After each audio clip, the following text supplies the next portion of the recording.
Everyone, welcome back to my YouTube channel. अगर आपको मेरी वीडियोस पसंद आए तो प्लीज़ एक लाइक, कमेंट और सब्सक्राइब कर ज़रूर बताना आपको ये कैसे लगा।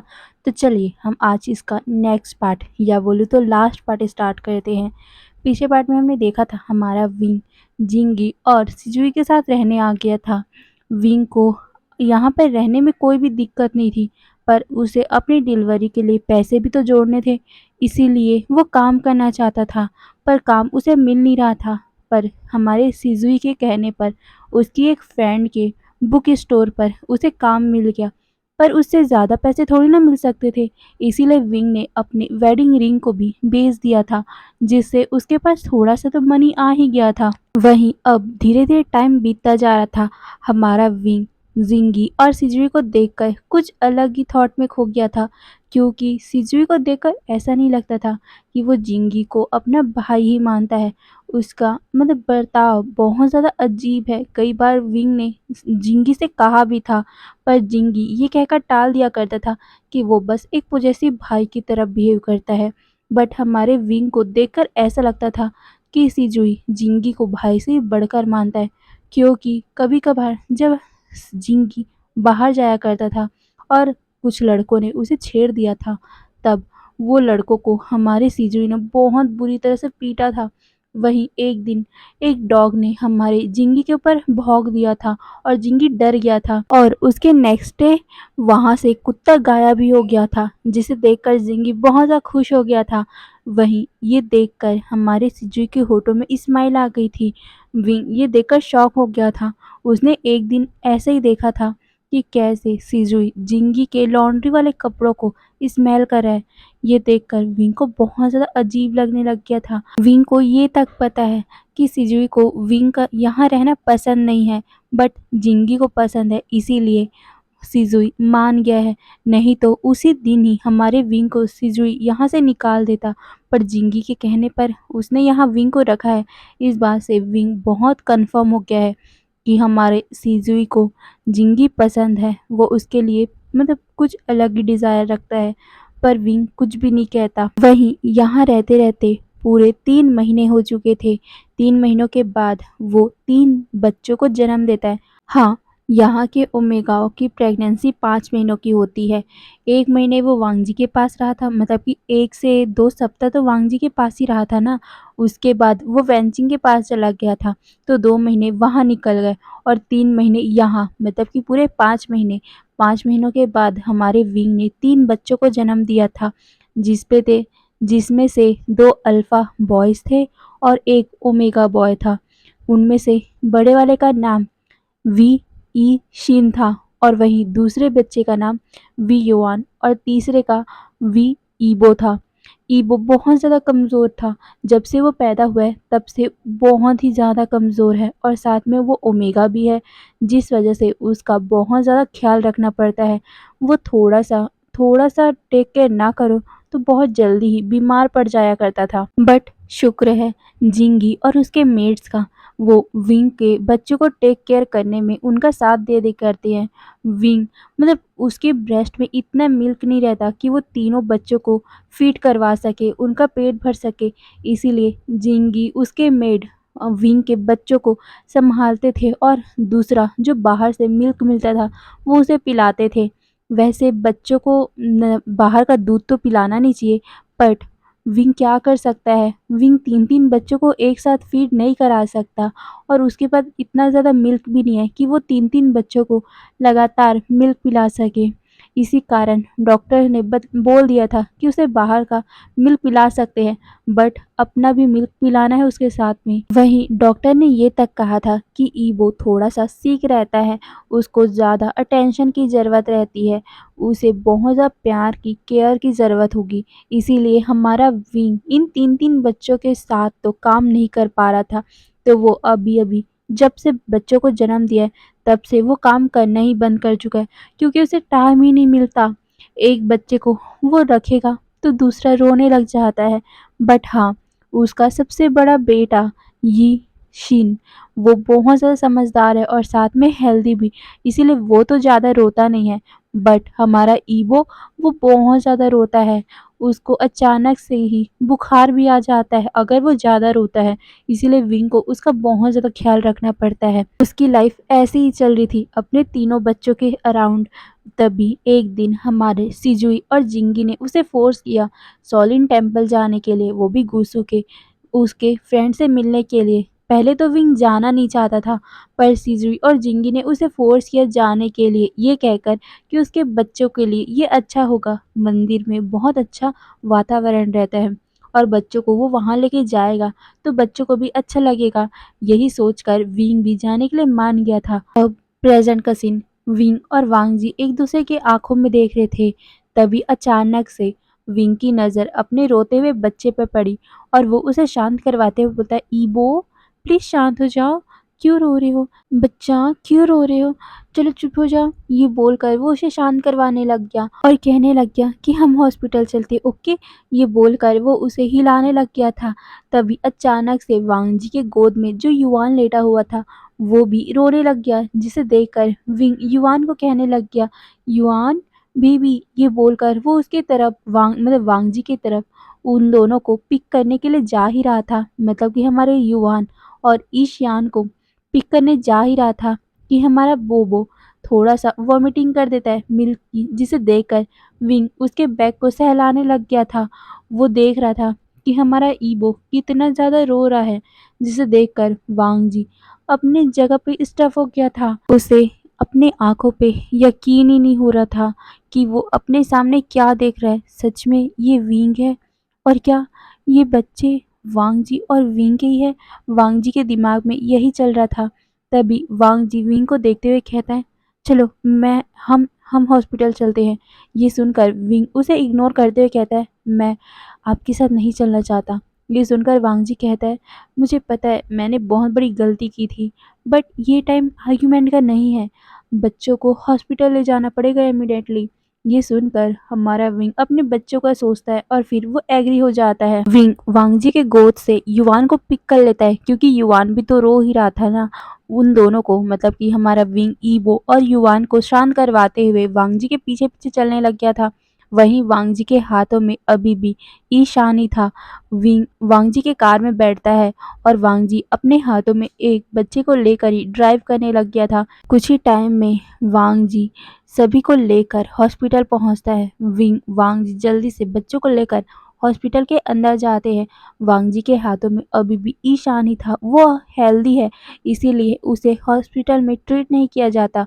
बट विंग के दोनों बच्चे, मतलब कि युवान और ईबो को हॉस्पिटल के डॉक्टर चेक करने लग गए थे। वांग जी ने उन लोगों को कह दिया था कि उसके बच्चों को बहुत अच्छी ट्रीटमेंट मिलनी चाहिए, बहुत अच्छे से ट्रीट करो, कुछ भी होना नहीं चाहिए। ये सुनकर सारे डॉक्टर एग्री हो गए थे और वो जल्दी जल्दी से हमारे ईबो और युवान का टेक केयर करने लग गए थे। वहीं दूसरी तरफ शॉलिंग टेम्पल में हमारा सीचैन सीधा एक पर्सन से मिलता है। उस पर्सन से वो पूछता है कि विंग कहाँ है। ये सुनकर वो पर्सन बताता है कि वो ऑलरेडी लान वांग जी से मिल चुका है और वो उसके साथ ही है। ये सुनकर हमारा सीचैन उससे कहता है कि तुम आखिर हो कौन और तुम्हें इससे मिलेगा क्या। ये सुनकर हमारा सिजुई कहता है, हाँ वो हमारा सिजुई था। सिजुई कहता है, क्या तुम भूल गए, हम दोनों बिजनेस मीटिंग में मिले थे एक बार। मैं फार्मा कंपनी का ओनर हूँ और साथ ही हमारा बिजनेस डील भी हुआ था लैंड हॉस्पिटल के रिगार्डिंग। ये सुनकर सिचन कहता है, एक्स फार्मा। ये सुनकर सिजुई कहता है, हाँ रही वुशान की बात, मैं उसे कुछ महीने पहले मिला था और वो हमारे साथ ही रहता था और मैं विंग और साथ ही उस वांगजी को एक साथ देखना चाहता था। ये सुनकर सीचन अपनी आंखों को नैरो करता है और कहता है, पर इसमें तुम्हारा क्या बेनिफिट है। ये सुनकर सिजुई कहता है, इससे तुम्हारा कोई लेना देना नहीं है और अगर तुम्हें इन दोनों को एक साथ देखना ही है तो तुम्हें मेरा साथ देना पड़ेगा। ये सुनकर सीचैन अपना सर नोट कर लेते हैं। वहीं दूसरी तरफ हॉस्पिटल में वांग जी सीधा लैंड मेंशन में कॉल करके बता देता है जो भी यहाँ हुआ है, मतलब कि विंग विंग वांग जी को मिल चुका है। ये लैंस को पता चलते ही वो सरप्राइज हो गए थे और वो इमीडिएटली हॉस्पिटल के लिए निकल जाते हैं। कुछ ही टाइम में सारे लोग हॉस्पिटल पहुंच चुके थे। अब हॉस्पिटल के अंदर दिखाया जाता है, सारे लोग सरप्राइज हो गए थे वांग जी के हाथों में एक छोटा सा बेबी देखकर। और वो बेबी कितना ज़्यादा चबी है और साथ में वांग जी की तरह ही गोल्डन आंखें देखकर सारे लोग सरप्राइज हो गए थे। वहीं वांग जी सबको बताता है कि किस तरह वो विंग से मिला और किस तरह उसके दोनों बच्चे सीख हैं और वो अभी हॉस्पिटल में ट्रीट हो रहे हैं। हमारा सीजन भी एक डॉक्टर ही है, तो वो भी डॉक्टर के रूम में बेबीज को चेक करने जाता है। वहीं लैन किरैन और चिंग हेंजुन बहुत ज़्यादा हैप्पी हो गए थे क्योंकि ये बेबी कितना ज़्यादा क्यूट है और अभी वो दोनों ग्रैंडफादर्स बन चुके हैं। इसी कारण वो बहुत ज़्यादा खुश थे और वहीं हमारे लैन कुरैन तो अपनी खुशी को ज़ाहिर कर ही देते हैं और वो हमारे क्यूट से बेबी को छूते हुए कहते, इसकी आँखें पूरी पूरी वांग जी के ऊपर गई है। ये बोलकर वो उस बेबी के गालों को पॉक कर रहा था। वहीं हमारा विंग बस सबकी रिएक्शन को देख रहा था। तभी लैन कुरैन हंसते हुए बोलते हैं, अब मैं ग्रेट ग्रैंडपा बन गया, मैं बहुत ज़्यादा खुश हूँ। ये बोलकर वो उस बच्चे को मैं बहुत प्यार से देख रहे थे। वहीं लैनी अपने माइंड में ही बहुत ज़्यादा गिल्टी हो रही थी। वो साइड में खड़ी हुई थी। उसे बहुत ज़्यादा ही बुरा फील हो रहा था। वो विंग की आंखों में देख भी नहीं पा रही थी। वो किसी को भी देख नहीं पा रही थी। वहीं चैंग उसे कंसोल करते हुए कहता है, देखिए उस बेबी को, वो कह रहे हैं कि वांग जी के जैसा ये बेबी है। ये सुनकर लैनी अपने मन में सोचती है, मेरा कोई हक नहीं बनता उस बच्चे को देखने में, उस बच्चे को टच करने में। मैंने कितना ज़्यादा उसकी मदर के साथ गलत किया है। पहले मैं उससे माफ़ी मांगना चाहती हूँ, बट मुझे पता है वो मुझे माफ़ नहीं करेगा। वो कैसे माफ़ कर सकता है? मैंने उसके साथ कितना ज़्यादा गलत किया था। मैंने कितना ज़्यादा उसके साथ गलत किया था। वो कितना ज़्यादा सफ़र कर रहा था, वो भी प्रेगनेंसी में। मैंने कितना ज़्यादा गलत किया था और इसका परिणाम आज मुझे मिल चुका है। मैं पहले ब्यूटी को ही सब कुछ समझती थी, पर नहीं, ये मेरा सबसे बड़ा गलती था कि मैं सिर्फ ब्यूटी को ही सब कुछ समझती थी। अब मुझे पता चल रहा है कि कैसे कैसे उसको फ़ील होता था जब मैं उसे अगली बोलती थी। नहीं, वो अगली था ही नहीं क्योंकि उसका हार्ट बहुत प्योर था। ये सोचते हुए लैनी के आंखों में आंसू भर चुके थे। उसे अब पूरी अपनी गलती समझ आ चुकी थी कि कैसे अपने सेल्फिशनेस के कारण उसने विंग के साथ अरेंज मैरिज अपने बेटे का करवाया था और अब शादी के बाद उसने कितनी बुरी बुरी बातें विंग से कही थी। वहीं चैंग को भी बहुत ज़्यादा रिग्रेट हो रहा था अपने एक्शन पे। उसका भी तो ड्रीम था ना बच्चे होना, पर उसका कभी हुआ ही नहीं और उसकी एक गलती के कारण देखो 3-3 बच्चों को वो खोने वाला था अपने ही सेल्फिशनेस के कारण। बट गॉड कितने ग्रेट है ना, उन्होंने इन बच्चों को बचा लिया। यही हमारा चैंग सोच रहा था। वहीं अब कुछ टाइम बाद का सीन दिखाया जाता है। कुछ घंटे बीत चुके थे। वहीं हमारा वी युआन अभी पीसफुली सोया हुआ था क्योंकि वी युआन को अभी मेडिसिन दिया हुआ था जिस कारण वो प्यार से सोया हुआ था। वहीं हमारा विंग के गोद में हमारा युआन था और वो उसे वेट टॉवल से साफ करते हुए कहता है, माय बेबी तुम अब अच्छे हो ना? ये बोलकर वो उसे हंसा रहा था, गुदगुदा रहा था, जिस वजह से हमारा युवान गिगल करने लग गया, जिसे देखकर हमारा विंग बहुत ज़्यादा मुस्कुरा रहा था। विंग देखता है कि उसका बेटा क्यूट, कितना क्यूट लग रहा है। उसका पूरा फेस गिगल करने के कारण रेड हो चुका है। हमारे युवान को भी मेडिसिन दिया गया था जिसे देखकर हमारा विंग कहता है, माय युवान तुम बेस्ट बेबी हो। ये बोलकर वो उसके फॉरहेड पे किस करता है। वहीं हमारा युवान अपने हाथों को अपनी मम्मा की तरफ बढ़ाता है जिसे देखकर विंग उसके हाथों को पकड़ता है और उसे अपने ब्रेस्ट फीडिंग करवाने लग गया था। वहीं विंग सीधा ईवो की तरफ देखता है जो अभी सोया हुआ था, जिसे देखकर विंग मुस्कुराते हुए कहता है, get well soon my baby. ये बोलकर वो ईवो को देखता है और फिर वो ईशान के बारे में सोचने लग गया था। ईशान बहुत ज़्यादा स्मार्ट है और साथ में वो कभी भी रोता नहीं है। जब भी कोई स्ट्रेंजर उसके पास आता है या फिर वो किसी भी स्ट्रेंजर को देखता है तो वो घबराता नहीं है और वो उनको क्यूरियस होकर देखने लगता है और आधे से ज़्यादा सामानों को तो वो छूने भी लगता है। विंग जानता है उसका बेबी कितना ज़्यादा स्ट्रांग है और साथ में वो सबसे ज़्यादा इन दोनों से भी ज़्यादा ईवो और युआन से भी ज़्यादा ईशान मिल्क पीता है, जिसे सोचकर हमारा विंग मुस्कुराता है। बट अचानक से ही वो थोड़ा सा वरी भी फील करने लग गया था। इतने महीने बाद लान वांगजी फिर से उसके पास आया है। उसे बहुत ज़्यादा गुस्सा भी आ रहा है और बहुत ज़्यादा ही सैड भी फील हो रहा है। वो अब घबराने इसलिए लगा है क्योंकि उसे ऐसा लगने लग गया है कि लैंस उसके बच्चों को उससे दूर कर देंगे, पर वो अपने बच्चों को उन लोगों को ले जाने नहीं देगा। क्यों वो ले जाएँगे? ये बच्चे विंग के हैं। विंग यही सब सोच रहा था। अब हमें दूसरी तरफ का सीन दिखाया जाता है वीआईपी रेस्टिंग रूम की तरफ का। हमारा चैंग हमारे ईशान को मिल्क फीडिंग करवा रहा था, मतलब कि बाहर का दूध पिला रहा था। हमारा ईशान उसे अच्छे से पी भी रहा था, वो ज़्यादा नखरे नहीं कर रहा था। तभी हमारा लैन कुरैन बच्चों को देख मतलब हमारे ईशान को देखते हुए कहता है, वैसे मैं सोच रहा हूँ इनका नाम क्या होगा। ये सुनकर चैंग भी कहता है, मैं भी यही सोच रहा था। तभी चिंगेंजुन कहते हैं, सिचेन ने हमें कहा कि वो बच्चे ठीक है, क्या हम जाएं और उन्हें चेक करें।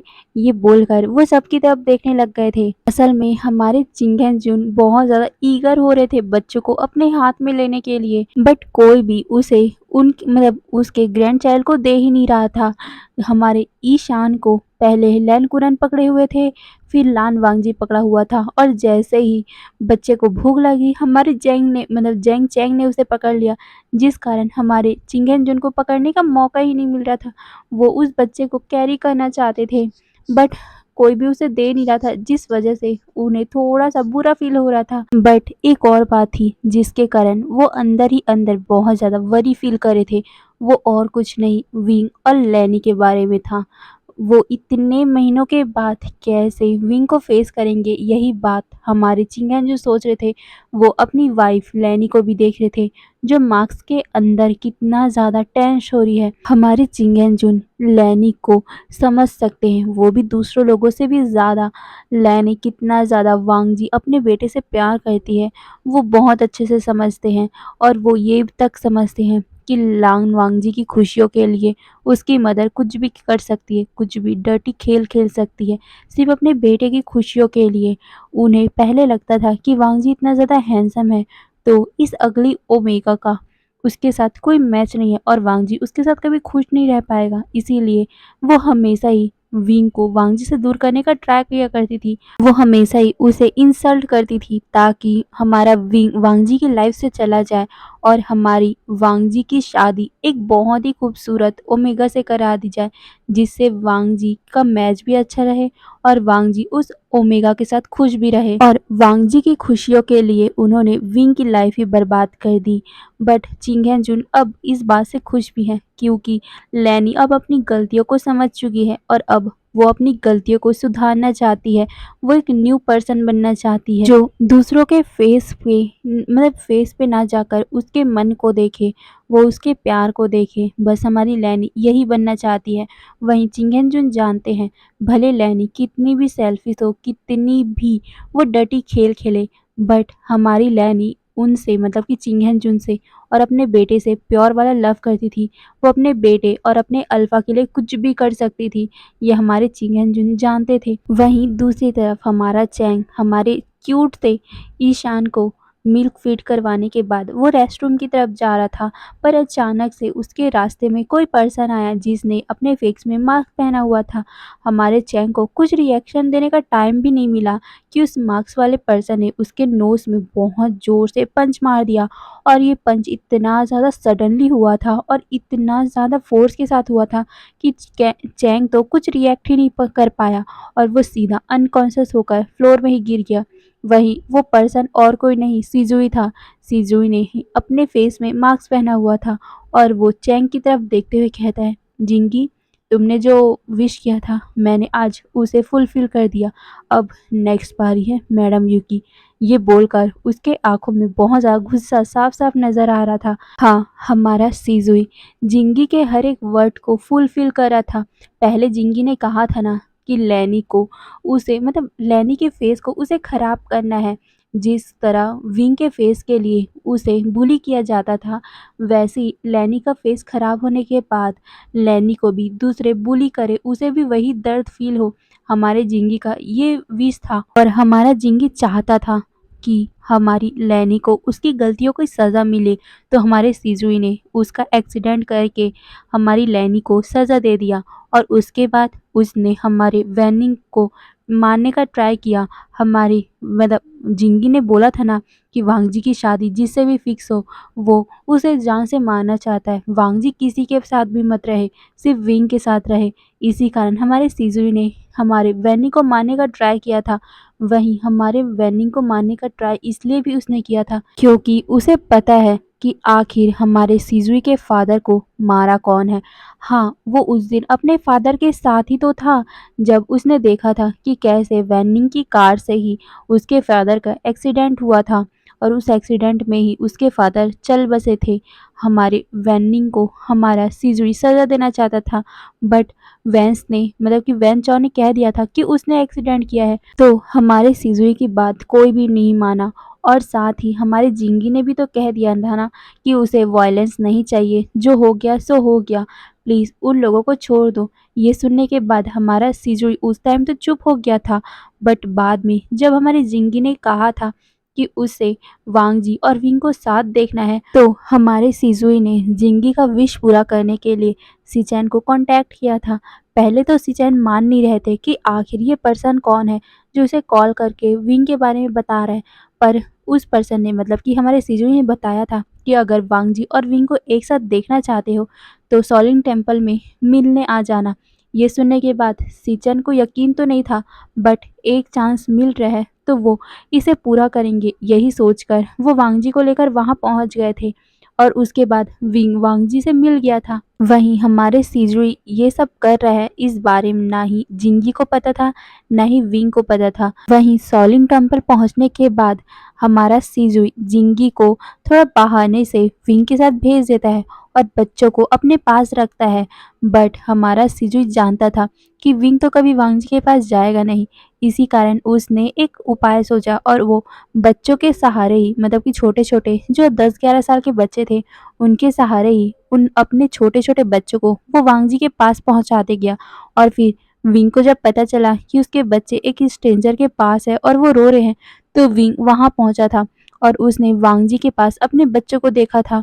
और फिर क्या, वो दोनों एक साथ हैं। और अब नेक्स्ट हमारे जिंगी का विश था कि वो चैंग के मुंह में एक बहुत जोर से पंच मारे और नेक्स्ट हमारे मैडम यू को वो उसका कर्मों की सजा दे, मतलब कि हमारे मैडम यू को भी कैंसर हो जाए। यही सब बातें हमारे जिंगी ने विश किया था ना, तो सिजुई ने वही पूरा किया। चैंग के मुंह में बहुत जोर से पंच मारा था और मैडम यू को वो ढूंढने के लिए निकल पड़ा था। वहीं विंग को तो इस बारे में पता ही नहीं था कि सिजुई उसके लिए रिवेंज ले रहा है, वो भी जिंगी के कहने पर।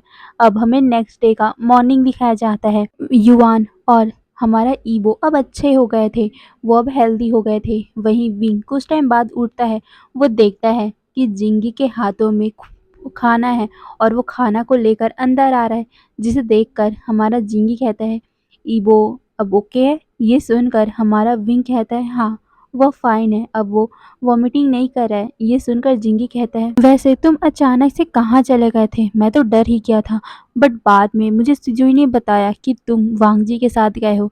ये सुनकर विंग अपना सर नीचे करके अपना सर हाँ में हिलाता है। तभी युवा मतलब जिंगी कहता है वैसे तुमने अपनी मदर इन लॉ को देखा। ये सुनकर विंग अपना सर ना में शेक करता है। तभी जिंगी कहती है तुम्हारी मदर इन लॉ का फेस पूरा खराब हो चुका है। ये सुनकर विंग कहता है क्या। ये सुनकर हमारा जिंगी उसे बताता है कि कुछ महीने पहले ही उसका बहुत बुरी तरह से एक्सीडेंट हुआ था, जिस वजह से उसका आधा फेस पूरा खराब हो गया और प्लास्टिक सर्जरी से भी उसका फेस ठीक नहीं किया जा सकता। और तुम्हें पता है तुम्हारा हस्बैंड बहुत टाइम से तुम्हारा वेट भी कर रहा था। ये सुनकर विंग कहता है वो मेरा वेट कर रहा था। ये सुनकर हमारा जिंगी कहता है हाँ वो बहुत ज़्यादा सैड था क्योंकि वो तुम्हें प्रोटेक्ट नहीं कर पाया। ये सुनकर हमारा विंग उसे देखते हुए कहता है शायद तक तुम्हें सुनने में कुछ गलती हो गई होगी। मैं ये बिलीव कर सकता था जब वो मुझे घर से बाहर किक करके नहीं निकालते। मैं उससे पहले ये समझ सकता था, बट मैं गलत था। वो कभी भी मुझ जैसे अगली ओमेगा को एक्सेप्ट नहीं करेगा, वो मुझ जैसे अगली ओमेगा को लाइक नहीं करेगा। और अगर वो मुझे एक्सेप्ट करने का ट्राई कर रहे हैं तो इसके पीछे कुछ ना कुछ कारण होगा, और नहीं तो तुम ही देखो इतने टाइम हो चुका है फिर भी उनमें से कोई भी मुझे देखने नहीं आया। ये बोलते हुए विंग की आंखें थोड़ी से नम हो गई थी, जिसे देखकर हमारा जिंगी कहता है क्या तुम इस बात से टेंस्ड हो? ये सुनकर विंग कहते हैं, टेंस्ड मी? नहीं, मैं तो उन्हें देखना भी नहीं चाहता और मैं तो ये तक नहीं चाहता कि वो मेरे बच्चों को भी देखे। वैसे क्या तुमने ईशान को देखा? ये सुनकर जिंगी कहता है, हाँ, ग्रैंडफादर के पास वो सो रहा है। ये सुनकर विंग मुस्कुराते हुए कहता है, हाँ, वही तो बस है फैमिली में जिसके पास हार्ट है। ये बोलकर वो अपना सर नीचे कर लेता है। तभी वहां के डोर पे नॉक होता है। हमारा वांग जी फूड के साथ आया था। वांग जी विंग का नाम लेता है, जिसके बाद हमारा विंग अपना फेस को टर्न कर लेता है। वांग जी उसे कहता है, मुझे लगता है कि तुम्हें भूख लगी होगी। भूख की बात सुनकर हमारा विंग वांग जी की तरफ देखता है। क्या उसे पहले याद नहीं आया कि विंग कैसे अकेले बाहर में रह रहा होगा? किस तरह वो स्ट्रीट में रहकर भूखा प्यासा इधर से उधर भटक रहा होगा? क्या उसे तब याद नहीं आया? ये सोचते ही विंग की आंखें फिर से भरने लगी थी, पर सडनली हमारा युवान उठ गया और वो रोने लग गया था, जिसे देखकर जिंगी कहते हैं, प्लीज आप रूम के बाहर जाइए, शायद तक बेबी को भूख लगी है। ये सुनकर वांगजी को अच्छा नहीं लगता। उसे जिंगी को मतलब देखकर अच्छा नहीं लग रहा था, बट वो कुछ नहीं कहता और वो रूम से बाहर चला जाता है। वहीं रूम के बाहर जाते ही उसका ध्यान सीधा सिजुई की तरफ जाता है, जिसके हाथों में अभी ईशान था। ईशान को दूसरे अल्फा के साथ देखकर वांगजी बहुत ज़्यादा गुस्से में हो गया था। वो बिल्कुल भी दूसरे अल्फा के हाथों में अपने बेबी को देख नहीं सकता था। इसीलिए वांगजी उसके पास जाकर ईशान को लेना का ट्राई करता है, पर सिजुई उसे देने से मना कर देता है। हमारा सिजुई कहता है, तुम इसे क्यों ले रहे हो? ये मेरा बेबी है। ये सुनकर वांगजी कहता है, ये मेरा बेबी है। ये सुनकर हमारा सिजुई कहता है, तुम्हारे पास कोई भी राइट नहीं है इस बेबी को अपना कहने के लिए, क्योंकि जब इसकी मदर को सबसे ज़्यादा तुम्हारी नीड थी, तब तुम वहाँ उसकी मदर के साथ नहीं थे, तो तुम्हारे पास इस बेबी को अपना बेबी कहने का कोई भी राइट्स नहीं है। ये सुनकर वहाँ पर लैनी आती है और लैनी उन दोनों के बीच में आते हुए कहती है, प्लीज़ इसमें इसकी कोई गलती नहीं है, ये सब मेरी गलती थी, मेरे बच्चों को इसकी गलती मत ठहराओ। ये सुनकर हमारा सीजुई अगली सा फेस बनाता है और वो हमारे ईशान की आंखों को कवर करते हुए कहता है, यू अगली लेडी, यहाँ से हटो, ईशान को डर लग जाएगा। ये सुनने के बाद लैनी के आंखों में आंसू आ गए थे। वहीं सुजीव की बात सुनकर हमारा वांगजी गुस्से में कहता है, तुम इनकी डिसरिस्पेक्ट मत करो, वो मेरी मदर है। ये सुनकर हमारा मतलब ये बोलकर हमारा वांगजी लैनी को साइड हक कर लेता है। वहीं सिजुई ये सुनने के बाद अपनी आंखों को नैरो कर लेता है और वो कहता है, ओ, तो तुम्हारे पास वापस बात करने का टंग है, तो तुम्हारा ये माउथ कहाँ चला गया था जब विवुशान को घर से धक्के मारकर बाहर निकाला जा रहा था? ये सुनने के बाद वांगजी और बाकी सभी लैन अपना सर नीचे कर लेते हैं। तभी सिजुई कहता है, क्यों, तुम्हारे पास कोई आंसर नहीं है ना? आंसर दोगे भी कैसे, क्योंकि तुम सारे लोग ईविल हो। ये सुनकर वांगजी अपना सर नीचे करके बोलता है, मुझे पता है और मैं एग्री भी करता हूँ कि मैं उस टाइम गलत था, बट अब मैं विंग से सबसे ज़्यादा प्यार करता हूँ। मैंने उसे ढूंढने का ट्राई किया था सब जगह। ये सुनकर सिजुई कहता है, ओह, तो तुमने ढूंढने का ट्राई किया था? क्या तुमने स्ट्रीट में जाके ढूंढा था? क्या तुमने गलियों में ढूंढा था? क्या तुमने बस स्टॉप पे भी ढूंढा था? वो हमेशा ही बस स्टॉप पे बैठा रहता था। क्या तुमने उसे ढूंढा था? वो तुम लोगों की तुम्हारी फैमिली के कारण कितना ज़्यादा सफ़र कर रहा था, और उस ये बोलकर वो अपनी मुट्ठी कसता है और कहता है, उसकी आंटी के कारण उसने कितना ज़्यादा सफ़र किया। तुम लोगों को शर्म नहीं आती ना? एक ऐसे एक ऐसे ऑर्फन लड़के को अकेला छोड़ने में तुम लोगों को ज़रा से भी शर्म नहीं आया? ये सुनने के बाद सारे अपना सर नीचे कर लेते हैं। वहीं विंग जो डोर के पीछे में खड़ा हुआ था, वो रोने लग गया था। उसे अपनी पुरानी बातें याद आ रही थी कि कैसे-कैसे उसने सफ़र किया था। वहीं हमारा जिंगी उसे कंसोल कर रहा था। तभी सिजुई उन सभी को देखते हुए कहता है, और अभी जो तुम सह रहे हो ना, वो तुम्हारा कर्मा है, और तुम जो अभी अगली हो ना, ये तुम्हारा कर्मा है। गॉड हमें चॉइस करने का फ्री टाइम देता है। हमें जो चॉइस करना है वो हमारी मर्जी रहती है, बट हमें चॉइस करने के बाद क्या कॉन्सिक्वेंसेस होंगे वो हमें चॉइस करने को नहीं मिलता, क्योंकि हम बुरा करेंगे तो उसका फल हमें बुरा ही मिलेगा, और अगर हम अच्छा करेंगे तो गॉड हमें अच्छा ही देंगे। और तुम लोगों ने जो बुरा किया था, आज गॉड ने तुम्हें वही रिटर्न किया है तुम लोगों को। ये बोलकर वो सबकी तरफ देखता है। तभी वहाँ पर एक नर्स आकर बताती है कि चैंग को उन्होंने वार्ड में भर्ती किया हुआ है। हाँ, हमारे चैंग को वो बहुत टाइम से ढूँढ रहे थे और ढूँढते हुए ही यहाँ पर आए थे और यहाँ पर आते हुए ही लैनी ने सुना था ये सब बातें, तो वो यहाँ पर वांग जी का डिफेंड करने के खड़ी हो गई थी। बट हमारे सिजुई ने तो उन्हें ही सुना दिया, जिस वजह से वो तो चैंग के बारे में भूल ही चुके थे।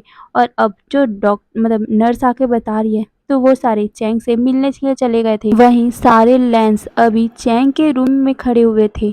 वहीं चैंग अभी बातें नहीं कर सकता क्योंकि उसके नोज में प्लास्टर चढ़ी हुई थी। उसके नोज पे बुरी तरह चोट लगा हुआ था। उसके माउथ से कोई भी साउंड नहीं आ रहा था, जिसे देखकर हमारे लेंस को लगा कि शायद तक हमारा चैंग वॉशरूम में फिसल गया होगा। इसी कारण वो यहाँ पर भी मतलब यहाँ पर एडमिट है। उन लोगों को ज़रा से भी अंदाज़ा नहीं था कि किसी पर्सन ने हमारे चैंग को मार दिया है। वहीं सिचैन कहते हैं, क्या तुम ठीक हो? ये सुनकर हमारा चैंग अपना सर हिलाता है। वहीं लैनी ये देखने के बाद और भी ज़्यादा फूट-फूट के रोने लग गई थी। वहीं हमारे चिंगेंजुन उसे हग कर लेते हैं। उनके पास कोई भी वर्ड ही नहीं था कि वो उसे कंसोल कर सके। वहीं दूसरी तरफ हमारा सिजुई ईशान को लेकर हमारे विंग के रूम में जाता है। वो देखता है कि विंग का फेस कितना ज़्यादा उदास लग रहा है, वो कितना ज़्यादा सैड है। वहीं जिंगी भी सैड फील कर रहा था, जिसे देखकर हमारा सिजुई जिंगी के पास आकर पूछता है, तुम क्यों सैड हो? क्या तुम हैप्पी नहीं हो कि ये दोनों अब साथ है? ये सुनकर जिंगी विंग को देखते हुए कहता है, अगर ये हैप्पी है तो मैं हैप्पी हूँ, और अगर ये वहाँ नहीं जाना चाहता तो मैं इसकी चॉइस का रिस्पेक्ट करता हूँ। ये बोलकर वो विंग की तरफ देखता है। वहीं ईशान वो जब अपनी मदर का प्रेजेंट महसूस करता है तो वो गिगल करने लग गया था। वहीं हमारा विंग जब अपने बेटे की गिगल सुनता है तो वो हमारे सिजुई के हाथ से अपने बेटे को ले लेता है। वहीं सिजुई विंग के हाथों में उसके बेटे को देते हुए कहता है, तुम्हें पता है, एक फैक्ट मैं तुम्हें बताना चाहता हूँ। ईबो एक ओमेगा है और ओमेगा चाइल्ड को अपने अल्फा फादर के पास रहना ही ज़्यादा सूटेबल लगता है। और अगर ईबो अपने अल्फा फादर के पास नहीं रहेगा तो वो इसी तरह सैड फील करेगा, वो बहुत ज़्यादा सीक रहेगा। ये सुनने के बाद विंग अपने फेस को विंडो की तरफ कर लेता है। ओमेगा बच्चे हमेशा ही अपने अल्फा फादर के पास जब भी रहते हैं तो वो हेल्दी महसूस करते हैं, क्योंकि उन बच्चों को पता रहता है कि उनके अल्फा फादर उनके पास है तो वो प्रोटेक्टिव है, वो बहुत ज़्यादा ही स्ट्रॉन्ग है। उनके अल्फा फादर उन्हें प्रोटेक्ट कर लेंगे। उनके फेरोमोन से ओमेगा बच्चों को बहुत ज़्यादा अच्छा फील होता है। वहीं दूसरी तरफ अल्फा बच्चों को अपनी ओमेगा मदर का फेरोमोन अच्छा लगता है, वो उनके पास सेफ फील करते हैं। ये सुनकर जिंगी कहता है, सिजुई पर तुम ये मत भूलो कि उन्होंने क्या किया है। उनके कारण विंग ने कितना ज़्यादा सफ़र किया है, और हमने अभी सुना है कि तुम बाहर तरफ कितना ज़्यादा विंग के लिए सपोर्ट करे थे, तो तुम यहाँ आकर ये सब बातें क्यों कर रहे हो? ये सुनकर हमारा सिजुई कहता है, क्योंकि ये उसके साथ सेफ और प्रोटेक्टिव फील करेगा। क्योंकि एक हमेशा ही मेट और अगर सोलमेट के साथ जो भी पर्सन रहता है वो हमेशा ही अपने आप को प्रोटेक्टिव फील करता है। और तुम देख ही सकते हो कि कैसे हम इतनी बड़ी बिग सिटी में उस पर्सन से मिल गए जिस पर्सन से ये मिलना नहीं चाहता था। यही तो फैथ है, अगर गॉड चाहता है कि दो पर्सन को वो मिलाए तो कुछ भी हो जाए वो मिला कर ही रहता है, और यही तो डेस्टिनी है। हमारे गॉड चाहते हैं कि विंग वांगजी के साथ ही रहे, इसीलिए इतनी बड़ी शहर में इतने बड़े देश में हम वांगजी के साथ ही तो मिले, और ये वांगजी के पास ही मिला। ये सुनने के बाद जिंगी अब कुछ बोल भी नहीं पाया। हमारा सिजुई फिर से कहता है, आई नो कि तुम बहुत ज़्यादा काइंड हार्टेड हो, अगर वांगजी तुमसे माफ़ी मांगेगा तो तुम उसकी माफ़ी को एक्सेप्ट भी कर लोगे। ये सुनने के बाद विंग के आंखों में आंसू आ गए थे और वो कहता है कि मुझे नहीं पता। ये बोलकर वो ईशान की तरफ देखता है। वहीं ईशान अपनी मम्मा को रोते हुए देखकर वो भी सैड फेस बना लेता है, जिसे देखकर हमारा विंग उसे अपने चेस्ट से लगा लेता है। वहीं हमारा युआन और ईबो भी दोनों उड़ चुके थे और वो दोनों भी इधर उधर देखने लगे कि आखिर चल क्या रहा है, कि तभी वहाँ का डोर ओपन होता है। वहाँ पर लैन किरैन आते हैं। लैन किरैन को देखकर हमारा विंग जल्दी से अपनी आंखों को साफ करता है। वहीं हमारा विंग लैन कुरैन को देखते हैं। वहीं लैन कुरैन सबको देखकर आई एम सॉरी कहकर वो बाहर जाने ही वाले थे कि विंग ने उसे रोक लिया था और कहता है, ग्रैंडपा। ये सुनकर हमारे लैन कुरैन कहते हैं, प्लीज़ विंग, इस ओल्ड मैन को माफ़ कर दो। इस ओल्ड मैन ने उस दिन तुम्हारी हेल्प नहीं की।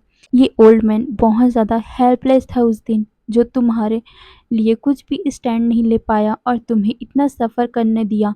ये सुनकर विंग कहता है, ग्रैंडपा, मैंने आपको ग्रैंडपा पूरे दिल से कहा है, प्लीज़ आप मुझसे माफ़ी मत मांगिए। ऐसा लग रहा है कि आपने मेरे सर को नीचे कर दिया है। आप बड़े हैं, आप मुझसे माफ़ी मत मांगिए। ये बोलकर वो लैन कुरैन को देखते हैं। वहीं लैन कुरैन अब कुछ बोल ही नहीं पाए विंग के बातों पे। वहीं विंग जिंगी और सिजुई को लैन कुरैन से इंट्रोडक्शन करवाते हैं और वो बताते हैं कि इन दोनों ने कैसे उसकी बहुत ही बड़ी मुश्किल में साथ दिया था। ये सुनकर लैन कुरैन उन दोनों का शुक्रिया अदा करते हैं। वहीं दोनों मुस्कुराते हुए उन्हें देखते हैं। उन्हें पता है कि हमारे विंग का सपोर्ट सिर्फ लैन कुरैन ने किया था, इसीलिए वो लैन कुरैन का बहुत दिल से रिस्पेक्ट भी करते हैं। तभी विंग लैन कुरैन से कहता है, ग्रैंडफादर, ये मेरा पहला अल्फा सन है वी शियान, और ये मेरा दूसरा सन वी युआन, और ये बोलकर वो ईवो को दिखाता है और कहता है, ये मेरा तीसरा सन ओमेगा सन। ये सुनकर हमारा लैन कुरैन कहता है, ओमेगा हमारी ब्लड लाइन में बहुत ज़्यादा रेयर होते हैं। ये बोलकर वो ईवो के पास जाते हैं। हमारा ईवो के पास जाकर वो विंग की तरफ देखता है। वो परमिशन मांगना चाहता था कि क्या वो ईवो को अपने हाथों में ले सकता है। हमारा विंग अपना सर नोट कर देता है, वो भी हैप्पीली, जिसके बाद हमारा लैन कुरैन ईवो को अपने हाथों में लेते हैं और वो ईवो के फॉरहेड पे किस करते हैं। हमारा लैन कुरैन कहता है, ये कितना ज़्यादा हल्का है ईवो, ये बहुत अच्छा नाम है। ये बोलकर वो ईवो की तरफ देखते हैं। वहीं ईवो लैन कुरैन को देखते ही अचानक से रोने लग गया था, जिसे देखकर लैन कुरैन शॉक हो गए थे। वहीं विंग जल्दी से ईशान को जिंगी को देता है और ईवो को अपने हाथ में ले लेता है और फिर वो ईवो को शांत करवाते हुए बोलता है, ये बहुत ज़्यादा रोने वाला बच्चा है। ये किसी भी स्ट्रेंजर का फेस देखता है तो वो रोने लग जाता है, बट हमारा ईशान ऐसा नहीं है, वो हर इंसान के साथ रह जाता है। ये देखकर हमारा लैन कुरैन मुस्कुराता है। तभी हमारा लैन कुरैन कहता है, और इसका क्या? ये बोलकर वो युवान की तरफ देखता है। तभी विंग बताता है कि वो तो कुछ रिएक्शन ही नहीं देता, बट हाँ, अगर आप उसके गालों पे किस करोगे तो वो हंसने लगेगा, वो उसे पसंद करता है। ये सुनने के बाद हमारा लैन कुरैन युवान के पास जाकर उसके गालों में किस कर देता है, जिसके बाद हमारा युवान गिगल करने लग गया था। वहीं लैन कुरैन युवान को देखते हुए बोलते हैं, युवान, इसका मतलब होप होता है ना। ये बोलकर वो युवान के गालों को पॉक करने लग गए थे। वहीं सिजुई और जिंगी बहुत ज़्यादा इस रूम में फैमिली वाला ऑरा फील कर पा रहे थे। उन्हें अच्छा लग रहा था। बस सडनली वहाँ पर लैनी, लैन चिंगेंजुन और वांग जी उस रूम में एंट्री करते हैं। लैन चिंगेंजुन विंग को देखकर स्माइल करते हैं। वहीं विंग की आंखें तो लैनी के ऊपर टिक सी गई थी कि उसका आधा फेस बुरी तरह खराब हो चुका है और वो कितना ज़्यादा अगली दिख रहा है। लैनी विंग को देखते हुए अपनी आंखों को नीचे कर लेती है। वहीं हमारा बोबो जब इतने सारे लोगों को एक साथ यहाँ पर आते हुए देखता है, वो अचानक से ही रोने लग जाता है, जिसे देखकर हमारा विंग उसे शांत करवाने लग गया। वो अपने हाथों में ही उसे झुलाने लग गया था। वहीं लैनी ईवो को रोते हुए देखकर अपना सर नीचे कर लेती और वो कहती है, क्या लगता है कि मुझे यहाँ से चले जाना चाहिए, शायद तक वो मेरे अगली से फेस को देखकर डर गया है।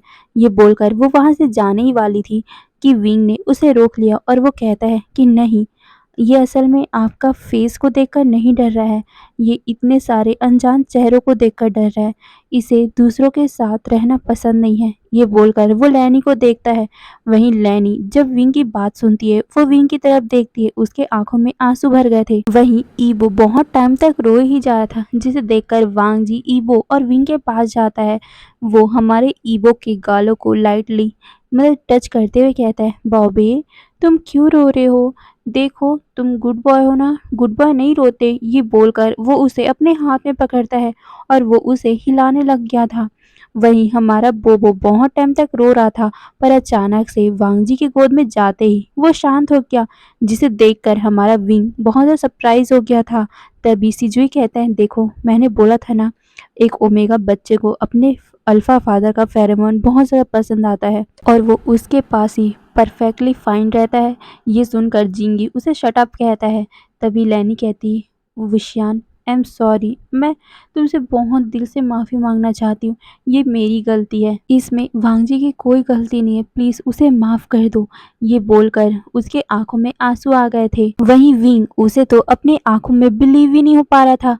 क्या सच में ये लेडी वही है जो कुछ महीनों पहले उसके गालों पे थप्पड़ मारकर उसे घर से बाहर निकाला था, जो उसे इतना ज़्यादा ह्यूमिलेट किया था? क्या वो यही लेडी है जिसने उसे कितना ज़्यादा बुरा भला कहा था?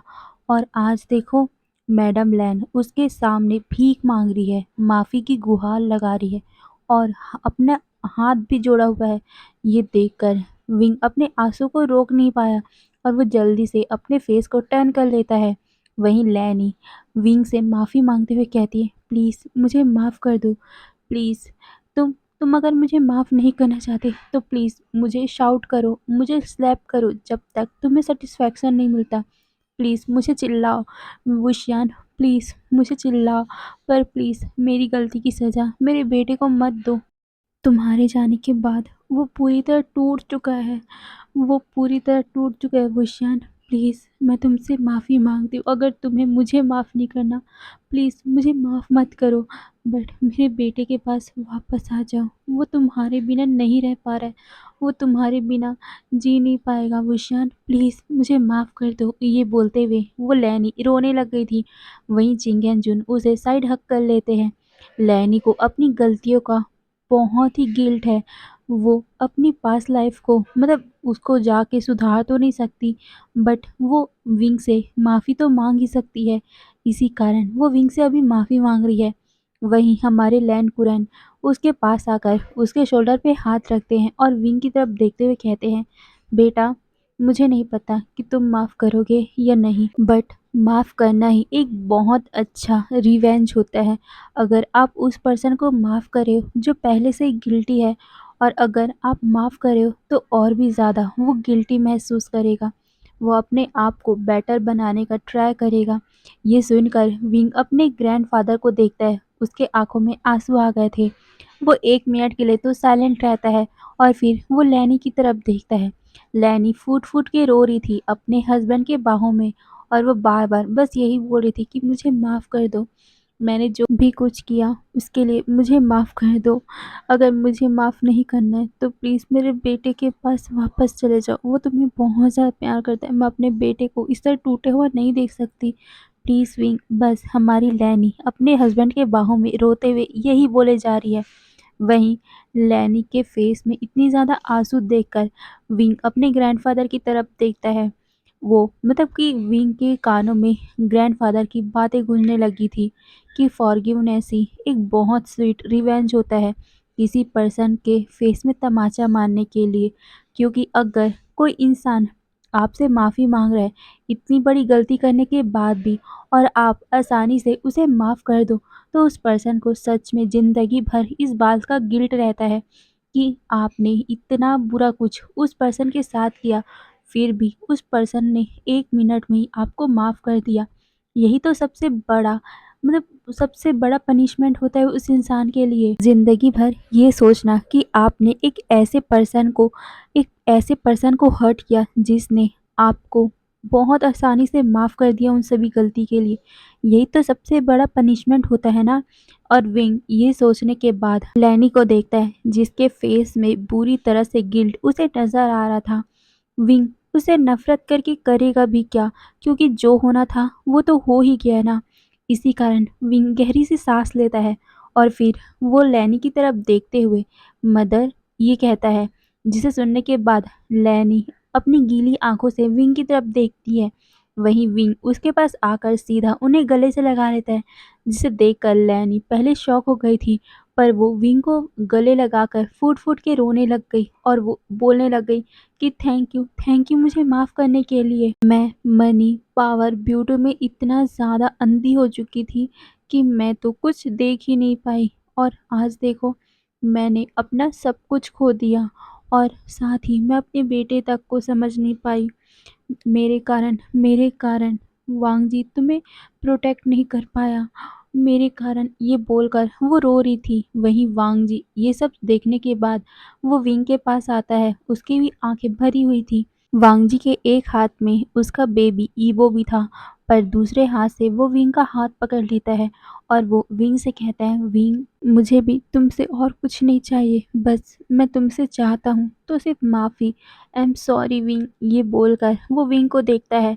वहीं विंग वांग जी के आंखों में आंसू देखकर अपने आंखों को नीचे कर लेता है और वो वांग जी से कहता है, लैंसन इसमें तुम्हारी कोई गलती नहीं थी, तुम्हें माफ़ी मांगने की ज़रूरत ही नहीं है, ये तो मेरी किस्मत थी और मैं उसे बदल भी नहीं सकता। मेरी लाइफ में सिर्फ मेरे मदर फादर ही मुझसे प्यार करते थे, बट उनके जाने के बाद मेरे पास कोई भी नहीं था। मेरी आंट थी, बट मेरे अगली फेस के कारण वो भी मुझे बिल्कुल भी पसंद नहीं करती थी और उन्होंने मुझे बहुत कुछ सफ़र करवाया है। और शादी के बाद मैं आप सबसे जलने लग गया था क्योंकि आपके पास बहुत ज़्यादा ही ब्यूटीफुल फैमिली थी, बट मैं उस फैमिली का हिस्सा नहीं था, जिस बात से मुझे बहुत ज़्यादा ही बुरा फ़ील होता था। बट एक बात की खुशी थी कि तुमने मुझे एक्सेप्ट कर लिया था लहसन, बट शायद तक यही मेरा स्वार्थ था कि मुझ जैसे अगले इंसान को कोई एक्सेप्ट नहीं कर सकता है। मैं ही कुछ ज़्यादा सोचने लग गया था। ये बोलकर वो नीचे ही देख रहा था, जिसे देखकर वांग जी उसे देखते हुए कहता है, विंग मैं जितनी भी गलती की है पास्ट में, मैं उसे करेक्ट करना चाहता हूँ। मैं तुम्हें हैप्पी करना चाहता हूँ विंग। हम वापस घर चलते हैं। मैं कभी भी तुम्हारे आँखों में अब आँसू आने नहीं दूँगा। मैं मैं कभी भी अपनी गलतियों के कारण तुम्हें रोने नहीं दूँगा, कभी तुम्हें उदास नहीं होने दूँगा। मैं ये मेक श्योर करूँगा कि जो भी गलतियाँ मैंने पास्ट में की थी, अब मैं वो ना करूँ। ये बोलकर वो अपने आँसू को पोंछता है और वो विंग के हाथों को पकड़ते हुए बोलता है, विंग मैं तुमसे प्रॉमिस करता हूँ कि मैं तुम्हारी लाइफ को बहुत ही खुशियों से भर दूँगा। मैं तुम्हें और हमारे बच्चों को फिर से उदास कभी नहीं होने दूँगा विंग। मैं सबको खुश रखने का ट्राई करूँगा विंग। मैं तुम्हें और अपने बच्चों को बहुत ज़्यादा प्यार देने का ट्राई करूँगा विंग। ये सुनते ही विंग बहुत ही फूट-फूट के रोने लग गया था, वो भी वांग जी के चेस्ट में। वांग जी उसके बैग को सहलाने लग गया था। अब ऐसे ही टाइम बीतता है।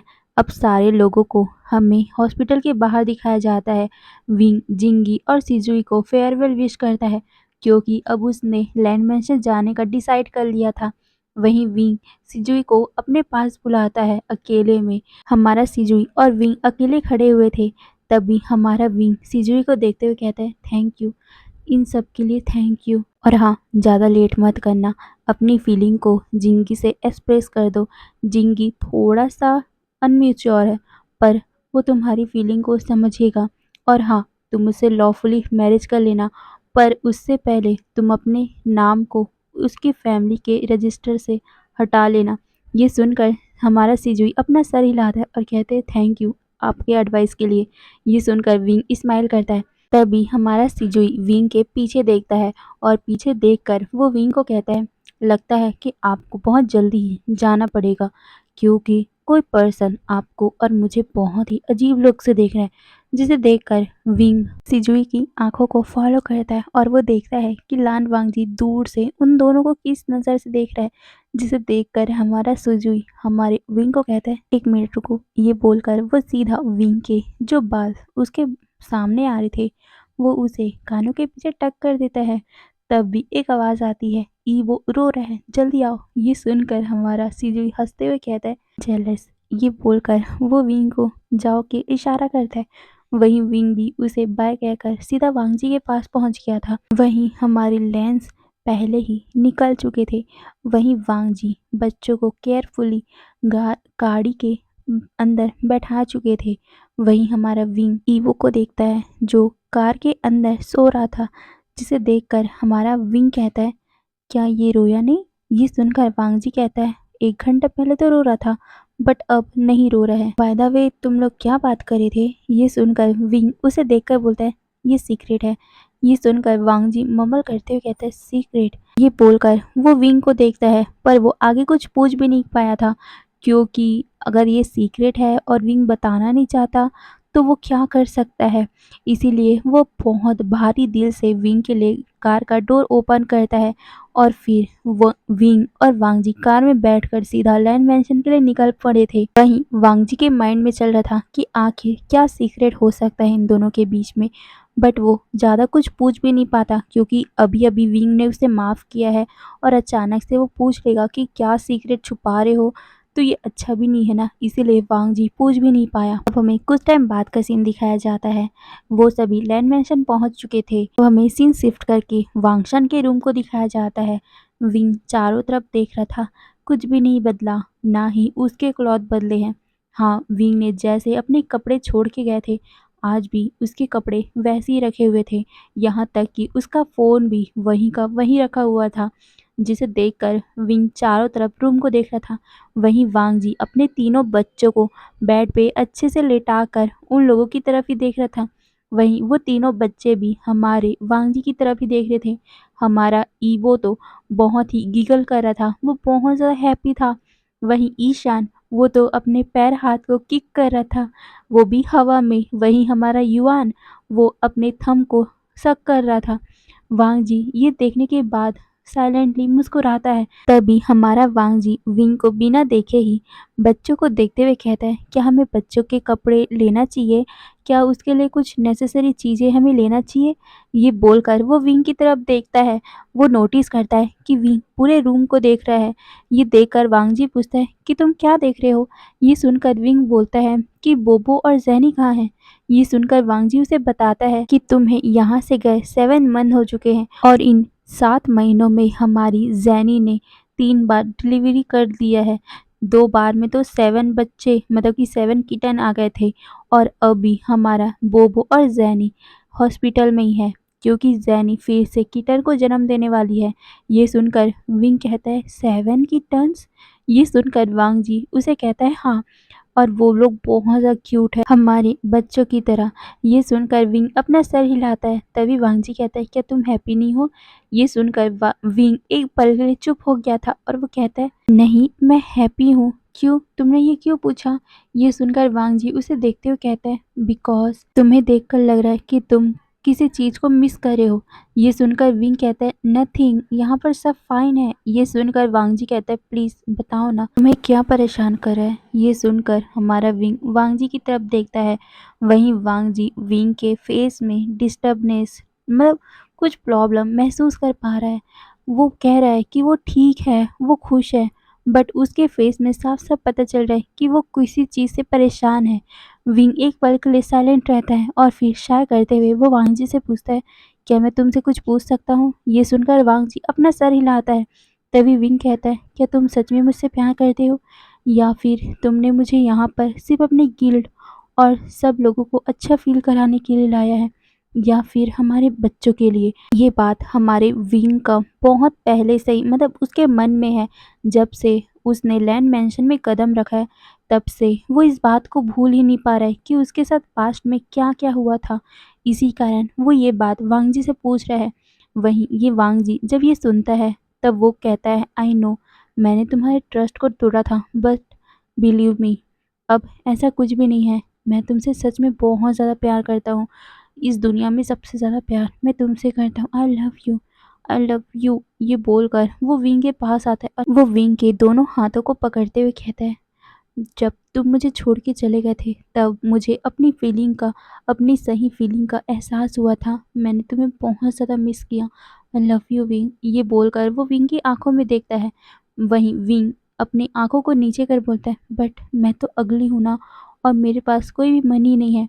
ये सुनकर वांग जी उसे देखते हुए कहता है बट तुम्हारे पास दिल तो है ना, और मुझे कुछ भी मैटर नहीं करता और अब मुझे ये भी मैटर नहीं करता कि तुम कैसे दिखते हो, बस मुझे तुमसे प्यार है। ये बोलकर वो विंग को देखता है। वहीं विंग के आंखों में ये सुनते ही आंसू आ गए थे। वांग जी उसे टाइटली हक कर लेता है। वहीं विंग भी उसे हक करके रोने लग गया था। दोनों बहुत टाइम तक एक दूसरे को हक करके रखते हैं। तभी वांग जी कहता है वैसे अभी मुझे याद आया कि हमने शादी तो की है पर किसी को पता नहीं है ना, और मैंने तुम्हारे फिंगर में वेडिंग रिंग भी नहीं डाला ना। मैं तुम्हारे फिंगर में वेडिंग रिंग डालना चाहता हूँ। मैं सबको बताना चाहता हूँ कि तुम मेरे ओमेगा हो, मेरे लव हो, मेरा सब कुछ हो। ये सुनकर वांगजी से हल्का सा दूर होते हुए कहता है, पर मुझे इनमें से कुछ भी नहीं चाहिए। मुझे कुछ चाहिए तो वो सिर्फ तुम्हारा प्यार है, तुम्हारा प्यार जो हमेशा मेरा हो। ये बोलकर वांगजी के करीब जाकर उसे फिर से टाइटली हग कर लेता है। वहीं वांगजी भी उसे टाइटली हग कर लेता है। वो दोनों बहुत ही प्यार से एक दूसरे को हग करके बैठे हुए थे। तभी वांगजी सडनली अपने नोज पे हाथ रखते हुए बोलता है, ये स्मेल कैसी है। ये सुनकर वांगजी से हल्का तो दूर होता है और फिर वो बेड के पास जाकर अपने बच्चों को स्मेल करता है। तभी वो कहता है कि ईशान ने पूप कर दिया। ये बोलकर वो ईशान को अपने हाथों में ले लेता है। वांगजी उसे कहता है कि अब डायपर चेंज करने का टाइम हो गया। ये बोलकर वो उसके बालों पे किस कर देता है, उसके नोज पे किस कर देता है। तभी हमारा वांगजी को कहता है कि वो प्लीज बच्चों के लिए डायपर लेके आ सकता है क्या। ये सुनकर वांगजी जल्दी से अपना सर हिलाता है और वो वहां से भाग गया था। वहीं वांगजी के इस तरह के व्यवहार से हंसने लग गया था और वो कहता है, ये कितना ज़्यादा अच्छा है ना, उसका फेरोमोन मुझे बहुत ज़्यादा रिलैक्सिंग फ़ील करवाता है। ये बोलकर वो पूरे रूम को स्मेल करने लग गया था। फिर विंग अपने ही हाथों से बेबी को क्लीन करता है। तभी हमारा विंग ईशान को हल्का सा टच करता है और वो उसके नोज़ को पिंच करते हुए बोलता है, मम्माज़ बेबी। ये बोलकर वो उसके फॉरहेड पे किस करता है और फिर उसे लाइटली क्लीन करके बेड पर सुला देता है। कुछ टाइम बाद वहाँ पर वांगजी आता है, वो भी डायपर के साथ। वांगजी विंग को वो डायपर देता है और फिर विंग उस डायपर को बेबी को पहना देता है। वांगजी केयरफुली ये सब वॉच कर रहा था। वांगजी फिर कहता है, बट अभी भी स्मेल आ रहा है। ये सुनकर विंग कहता है, शायद तक उन दोनों ने भी ये कर दिया। ये सुनकर वांगजी अपने सर को स्क्रैच करता है। फिर विंग सीधा ईबो के पास पहुंचता है और वो ईबो को देखता है जो अभी रोने वाला है। हमारा वांगजी ईशान को अपने हाथों में ले लेता है और फिर विंग को वो देखने लग गया कि कैसे वो बेबी के डायपर को चेंज कर रहा है। फिर हमारा विंग ईबो के डायपर को चेंज करने के बाद हमारे युवान के पास जाता है। वहीं हमारा वांगजी हमारे विंग का पीछा कर रहा था। एक हाथ में उसके ईशान था तो दूसरे हाथ में उसका ईबो था। वहीं हमारा विंग सभी बच्चों के डायपर को चेंज कर देता है और फिर वो वांगजी से कहता है कि अब इसके फीडिंग टाइम हो गया है, अब इन लोगों को मिल्क देना होगा। ये सुनकर वांगजी धीरे से कहता है, ब्रेस्ट फीडिंग। ये बोलते टाइम हमारे वांगजी का गाल पूरा रेड हो गया था। वहीं विंग ये सुनने के बाद कहता है, मैं इन्हें करवा सकता हूँ, बट ये 3 है ना और 3 के लिए मेरा मिल्क इनफ नहीं है। ईबो सिक रहता है इसीलिए वो हमेशा ही मेरे ब्रेस्ट फीडिंग करता है, बट ये दोनों हेल्दी है इसीलिए इन दोनों को कम मैं पिलाता हूँ। ये सुनकर वांगजी अपना सर हिलाता है। तभी वो कहता है कि मैं फॉर्मूला मिल्क लाता हूँ। ये बोलकर वो सीधा वहाँ से किचन की तरफ चला गया था। मेड हमारे वांगजी को बेबीज के लिए मिल्क बनाकर देते हैं और फिर वो वांगजी बॉटल को लेकर सीधा ऊपर आता है। हमारा वांगजी अभी भी ईशान को अपने गोद में ही लिया हुआ था। वहीं हमारा विंग जैसे जैसे बता रहा था कि कैसे कैसे बच्चों को फीडिंग कराना है, वांगजी भी उसका फॉलो कर रहा था। वहीं हमारे विंग ने अपने शर्ट के 2 बटनों को खोला हुआ था और वो ईबो को मिल्क फीडिंग करा ही रहा था कि वांगजी उसकी तरफ देखता है, बट वांगजी उसे देख पाता कि हमारे विंग ने ईबो को टॉवेल के अंदर ढक लिया था। जिसे देखकर वांगजी अपने माइंड में ही कहता है, ओह, मैंने अपना चांस मिस कर दिया। वांगजी तुम कितने ज़्यादा परवट हो, बट ये कितना ज़्यादा प्रेगनेंसी के कारण ग्रो कर रहा है ना, और साथ में इसके लॉन्ग हेयर भी हैं और ईबो ईबो की आंखें इसके जैसी है। ये बोलकर वांगजी पूरा ऊपर से नीचे तक विंग को स्कैन किए जा रहा था। वहीं विंग जब हमारे ईबो को फीडिंग करवा लेता है तो वो फिर युवान को फीड करवाता है। वहीं हमारा ईबो विंग को छोड़कर जाना ही नहीं चाहता था, जिस वजह से वो रोने लग गया। वहीं विंग हमारे ईबो को देखकर बोलता है, ईबो क्या हुआ अब? ये बोलकर वो ईवो को देखता है। तभी वांग जी कहता है, रुको मैं चेक करता हूँ। ये बोलकर हमारा वांग जी ईशान को बेड पे लेटा ही देता है, पर ईशान जैसे ही बेड पे उसकी बॉडी टच होती है, वो भी रोने लग गया था, जिसे देखकर वांग जी कंफ्यूज और वो दोनों बच्चों को देखने लग गया कि वो किस बच्चे को देखे और किस बच्चे को चुप करवाए।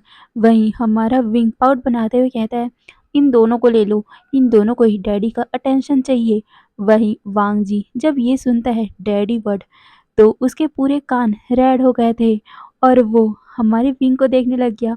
विंग के मुंह से डैडी वर्ड कितना ज्यादा सेक्सी लगता है ना। वांग जी के दोनों गाल ही रेड हो गए थे। फिर वो वांग जी दोनों बच्चों को, ईबो और ईशान को अपने एक एक हाथ में पकड़ लेता है और रूम में वो वॉक करते हुए बोलता है, नाउ अब डैडीज बेबीज हैप्पी। ये बोलकर वो दोनों को ही देखने लग गया था। वहीं वो चलते चलते भी बार बार विंग की तरफ देख रहा था, जो हमारे युवान को फीडिंग करवा रहा था। अब टाइम स्किप करके रात का टाइम दिखाया जाता है। डिनर टेबल के टाइम हमारे लान वांगजी, लैन चिंगेन, जुनसी चैन, हमारे किरैन, जैंग चैंग, विंग सारे लोग सीट पे बैठे हुए थे। वहीं बच्चों को म्याम म्या और दूसरे मेट संभाल रहे थे। वहीं चैंग तो अभी ड्रिंक कुछ लिक्विड वाला चीज़ ही पी सकता है ना, क्योंकि वो इंजर्ड है, इसीलिए उसे लिक्विड वाला चीज़ ही दिया गया था। वहीं उस माहौल को फ्रेंडली बनाने के लिए हमारे लैन चिंगेंजुन बातों को स्टार्ट करते हैं। चलो अब सारे बातों को भूल जाते हैं और आज हम अपनी लाइफ को फिर से एक नई शुरुआत देते हैं। ये बोलकर वो चीयर्स करते हैं। वहीं हमारे लैन चिंगेंजुन की बात सुनकर लैन किरण कहते हैं, लेट्स चीयर्स वांग जी और विंग की हैप्पी मैरिड लाइफ के लिए और साथ में उसके बच्चों के लिए। ये सुनकर विंग बहुत ज़्यादा खुश हो गया था और फिर वो सारे चीयर्स करके एक एक बाइट लेते हैं। तभी लैंड कुरैन फिर से कहते हैं, नेक्स्ट चीयर फॉर सी चैन और उसका ओमेगा चैंग की हैप्पी लाइफ के लिए। ये बोलकर वो फिर से चीयर्स करके सेकंड बाइट लेते हैं। तभी लैंड कुरैन फिर से कहते हैं, नेक्स्ट चिंगेंजुन और ई के लिए, उनकी 28 साल एक साथ रहने के लिए। और साथ ही मैं आप लोगों के साथ कुछ हैप्पी न्यूज़ भी शेयर करना चाहता हूँ। मैं best doctor of the year के लिए सिलेक्ट हो गया। ये बोलकर वो सारे लोगों को देखता है। वहीं हमारा सीचन जब ये सुनता है, वाह फादर आप तो 6वीं बार बने हो ना। ये सुनकर लैन कुरन अपना सर हिलाते हैं। सारे लैंस उसे हैप्पीली कांग्रेस करने लगे और उसे हक करने लगे। वहीं वांग जी, चिंगहन जून, हमारी लैनी जैंग चैंग, हमारा विंग सारे लोग उसे बधाई देते हैं। वहीं कितने महीनों के बाद ये पूरी लैंड फैमिली एक साथ बैठकर खाना खा रही, बातें करी है। इस बात से सारे लोग खुश थे। वहीं लैंड किरण भी आज कुछ नहीं बोल रहे थे, क्योंकि उनकी फैमिली आज इतने महीनों के बाद फिर से एक हुई है। तो आज डिनर टेबल पे वो बातें भी करे तो भी उन्हें ज़्यादा फर्क नहीं पड़ रहा।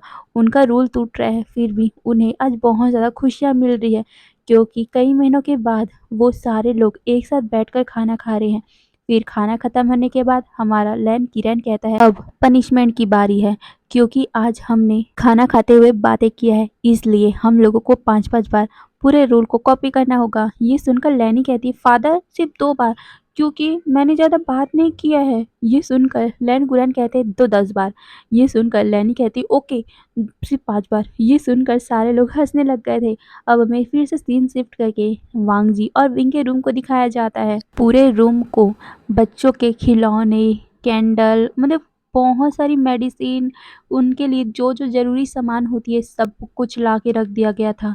हमारा सिचैन बच्चों को चेक करके बता देता है कि वो अब ठीक है और विंग को वो दवा बता देते हैं कि अगर ये दवा खिलाएंगे तो बच्चे हेल्दी रहेंगे।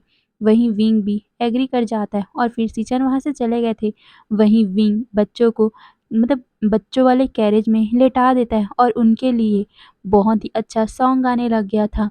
वहीं वांग जी इस सॉन्ग को सुनकर विंग को देख रहा था और फिर वो भी उस सॉन्ग को दोहराने लग गया था। वहीं विंग जब गा रहा था तो बच्चे अपनी आंखों को बंद करे थे, पर जैसे ही वांग जी ने गाना स्टार्ट किया बच्चे खिलखिलाकर हंसने लग गए थे, क्योंकि वांग जी बहुत ही क्यूट तरीके से उन लोगों को गाना सुना रहा था। वो बिल्कुल भी नहीं सो पा रहे थे। वहीं विंग वांग जी को देखकर कहता है, कितने ज़्यादा क्यूट हो। ये सुनकर वांग जी अपनी तरफ देखते हुए कहता है, क्या मैं? ये सुनकर हमारा विंग बहुत ज़्यादा ब्लश करने लग गया था। असल में ये तो वो अपने मन में कहना चाहता था, बट उसने लाउडली कह दिया, उसे अंदाज़ा भी नहीं था। विंग पूरी तरह शर्मा गया था। वहीं जो वांग जी का पहले पूरा ध्यान बच्चों की तरफ था, अब वो उसकी मदर की तरफ चला गया।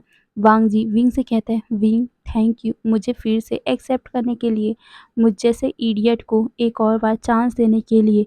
ये सुनकर हमारा विंग उसके माउथ को कवर कर देता है और वो कहता है, प्लीज़ उस पास्ट को भूल जाओ लेंसन, अब हम पास्ट में नहीं जीते ना, हम अब प्रेजेंट में जीते हैं। ये सुनकर वांग जी विंग की आंखों में देखता है और फिर वो उसकी तरफ लीन होकर उसके होठों में एक छोटा सा किस करता है। वो किस बहुत ज़्यादा प्यार और अफेक्शन वाला था। वहीं हमारा विंग भी इस किस को कितना ज़्यादा मिस कर रहा था। वो भी वांग जी को किस रिटर्न करने लग गया था।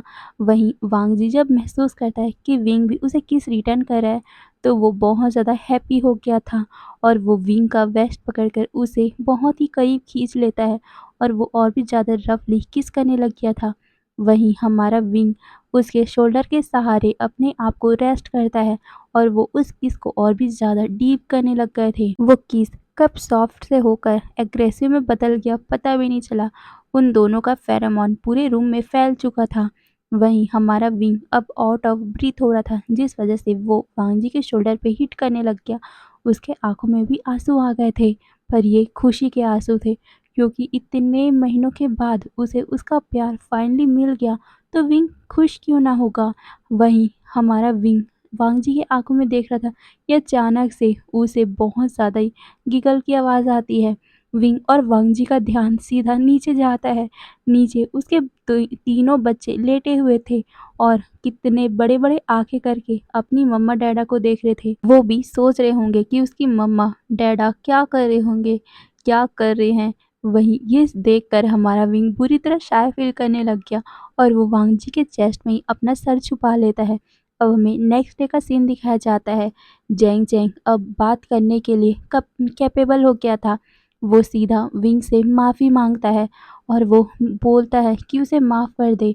वहीं विंग भी हमारे चैंग को माफ़ कर देता है और वो फिर बेस्ट बडी बन जाते हैं। ऐसे ही दिन बहुत स्मूथली पास होता गया। हमारे बोबो और जैनी भी वापस आ चुके थे। पहले उनका 7 किटन था, अब 8-9 हो चुके हैं। वहीं बोबो और जैनी जैसे ही हमारे विंग को देखते हैं, वो बहुत ज़्यादा खुश हो गए थे और हैप्पीली वो जंप करने लग गए थे।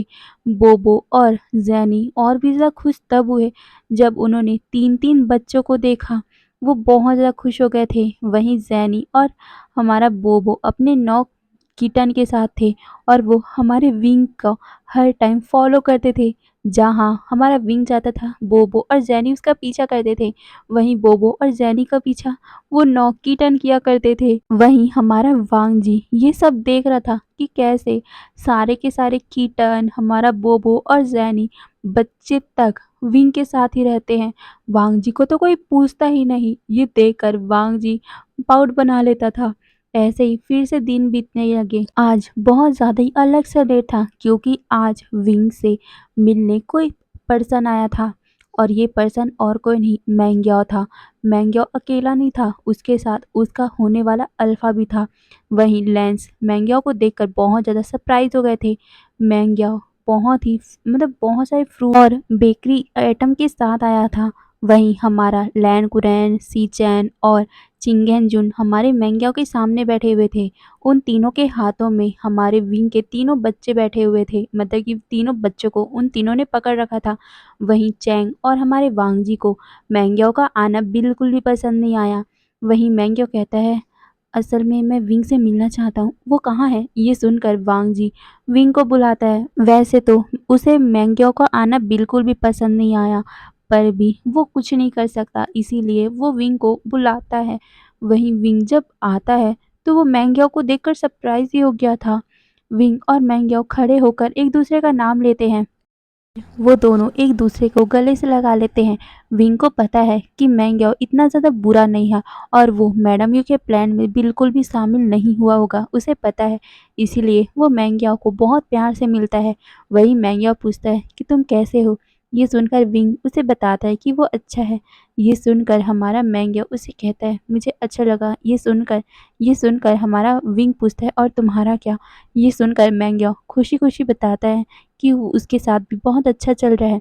वहीं लैनी मैंग्यो को देखकर कहती है तुम यहाँ क्या कर रहे हो और तुम्हारी वो मदर कहाँ है? ये सुनकर हमारा मैंग्यो सिंपली कहता है कि मुझे नहीं पता कि वो कहाँ है और मैं तो सिर्फ यहाँ पर विंग को अपनी वेडिंग के लिए इनविटेशन देने आया था। मेरा सिर्फ इकलौता रिलेटिव को, ना कि आप लोगों को। ये बोलकर वो विंग को वेडिंग इनविटेशन देता है। वैंग्या मतलब हमारा मैंग्या विंग को बताता है कि ये उसका अल्फा है, उसका फियांसे नी मिंजो।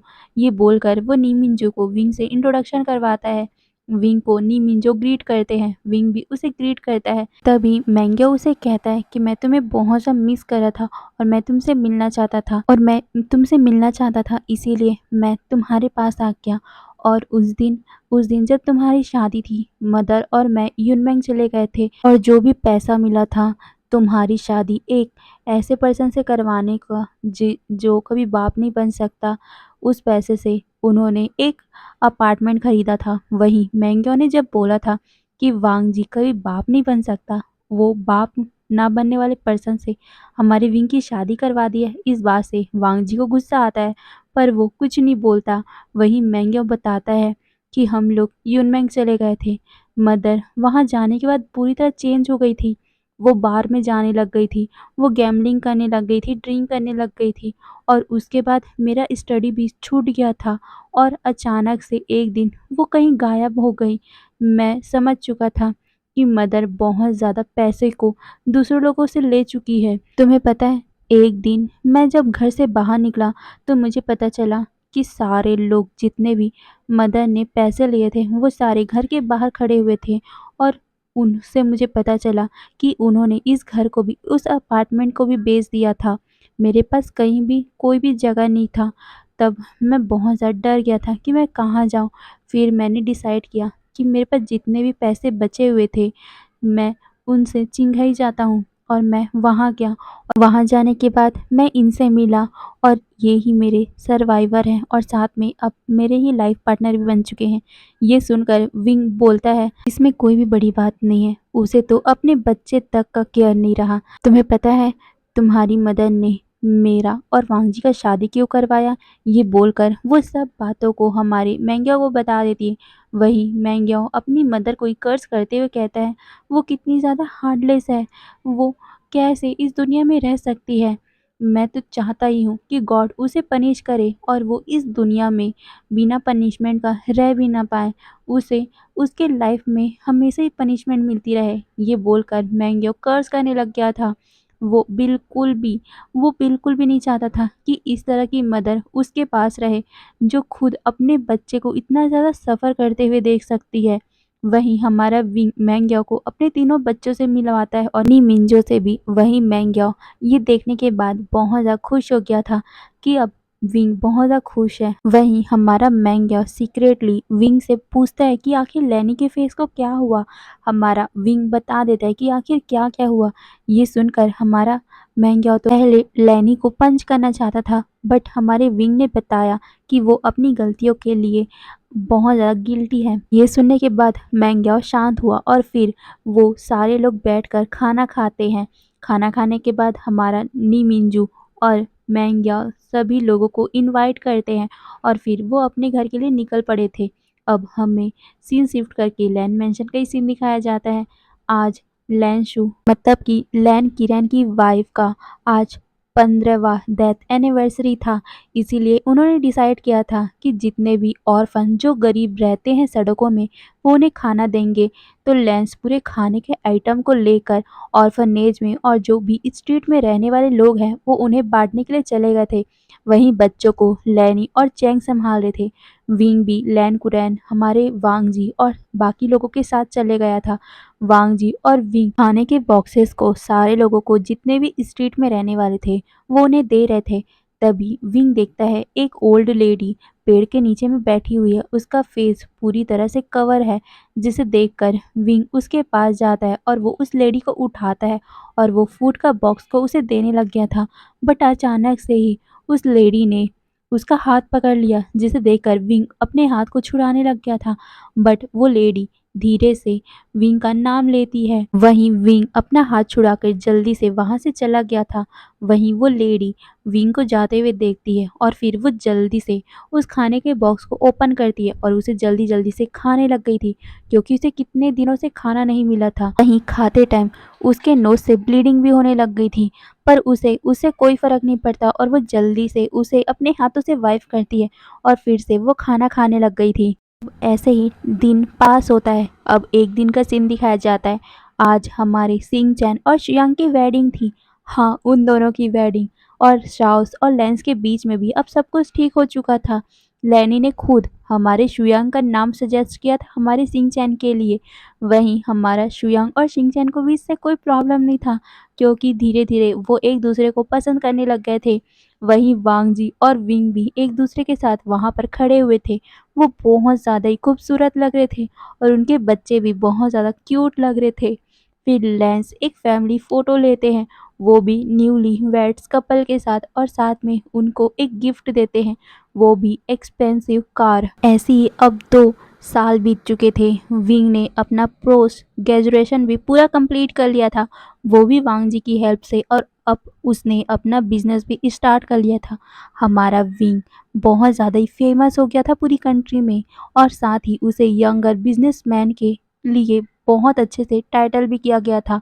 उसको younger businessman of the year के लिए बहुत ही अच्छे से, मतलब उसको सम्मानित किया गया था, जिस कारण लेंस ने उसके लिए ग्रैंड पार्टी लैन मैंशन में अरेंज करवाई हुई थी। सारे फैमिली रिलेटिव वहां पर इनवाइटेड थे।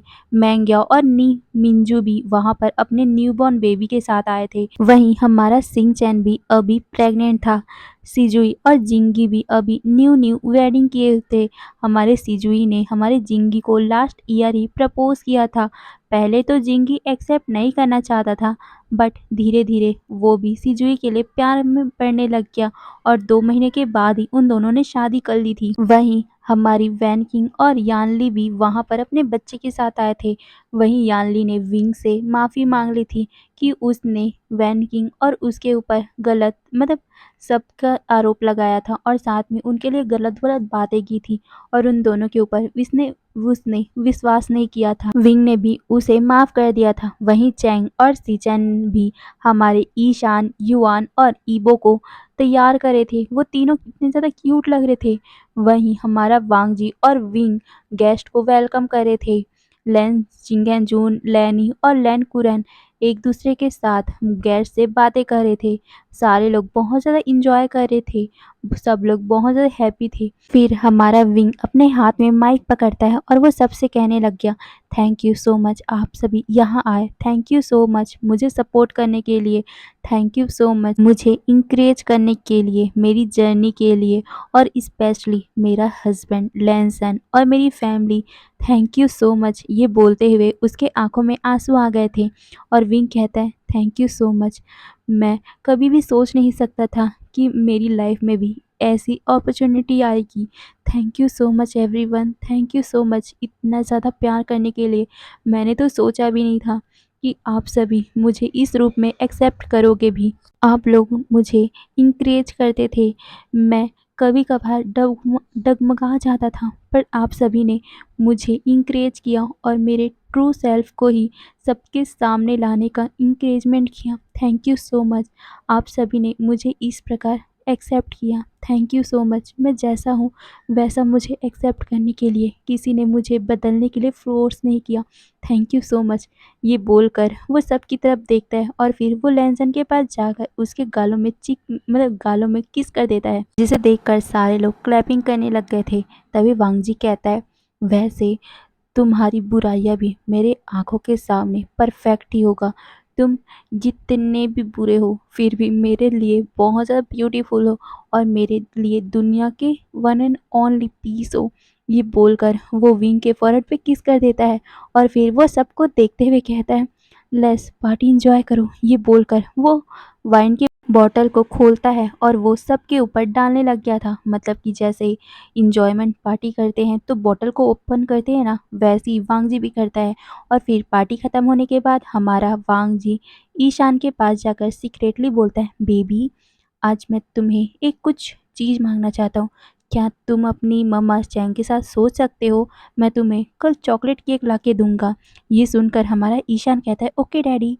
ये बोलकर वो सीधा वहाँ से भाग गया था। वहीं हमारा वांग जी फिर हमारे ईबो के पास जाता है और वो ईबो को बोलने लग गया वही चीज़। पर हमारा ईबो वो तो वांग जी के साथ ही सोना चाहता था, बट वांग जी ने उसे स्पेशल गिफ्ट देने का लालच दिया और उसे भी हमारे चैंग और सीचैन के साथ सोने को मजबूर कर दिया था। और वहीं हमारा युआन वो तो बहुत ज़्यादा शांत है। वांग जी उसे एक बार ही बोलता है और वो उसके बातों में हाँ हिला देता है। और फिर क्या, तीनों बच्चे ही आज सीचैन और चैंग के पास सोते हैं। हमारे तीनों बच्चे चैंग और सीचैन को बाबा और माँ बोलते हैं। वहीं हमारे वांग जी और विंग को डैडा और मॉमा बोलते हैं। अब हमें सीन शिफ्ट करके वांगशन के रूम को दिखाया जाता है। विंग अभी अभी बात लेकर आया था।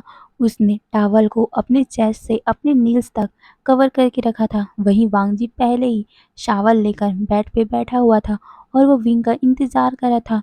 वहीं वो विंग को बहुत ज़्यादा ही लस्टफुल निगाह से देख रहा था, जिसे देखकर विंग कहता है, ये मुझे कैसे देख रहे हो?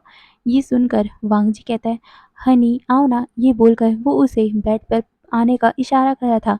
विंग कहता है, मुझे पता है तुमने बच्चों को उनके साथ सुला दिया और तुम मुझे खाना चाहते हो। मैं नहीं आऊँगा। ये बोलकर वो फिर से अपने कबर्ड की तरफ जाने लग गया था, जिसे देखकर हमारा वांग जी कहता है, अरे तुम मुझे गलत मत समझो। ये बोलकर वो पाउट बना लेता है। वहीं वांग जी कहता है, मैं तो बस तुम्हें गिफ्ट देना चाहता था। ये सुनकर हमारा विंग कहता है, गिफ्ट और मेरे लिए? ये बोलकर वो वांग जी के पास आता है, पर अचानक से वांग जी ने उसको पकड़ लिया और वो उसको पकड़कर सीधा बेड पे पुश करते हुए कहता है, लो अब तो तुम मेरे पास आ ही गए ना, अब तुम मुझसे बचकर कहीं नहीं जा सकते। ये बोलकर वो विंग के ऊपर आ गया और हमारे वांग जी के हाथों में जो प्रोटेक्शन पकड़ा हुआ था वो उसे बाहर फेंकते हुए कहता है, ये मेरा तुम्हारे और ईबो के लिए गिफ्ट है। ये बोलकर वो विंग को किस करने लग गया था। हाँ, असल में हमारे ईवो को एक छोटी बहना चाहिए था, इसी कारण हमारा वांग जी आज ये कर रहा है। हमारा विंग वांग जी को देख रहा था, वहीं वांग जी उसे एग्रेसिवली किस करने लग गया था। फिर क्या, पूरे रूम में मॉर्निंग और ग्रॉनिंग की आवाज़ें आने लग गई थी। वो कितने घंटों तक उस बेड पे रोल होते रहते हैं, क्योंकि उन्हें हमारे ईवो को स्पेशल गिफ्ट भी देना था। और इसी में हमारा ये एफएफ भी ख़त्म होता है। आपको जैसा भी लगे प्लीज़ कमेंट में ज़रूर बताना, ओके? और फिर बाय बाय।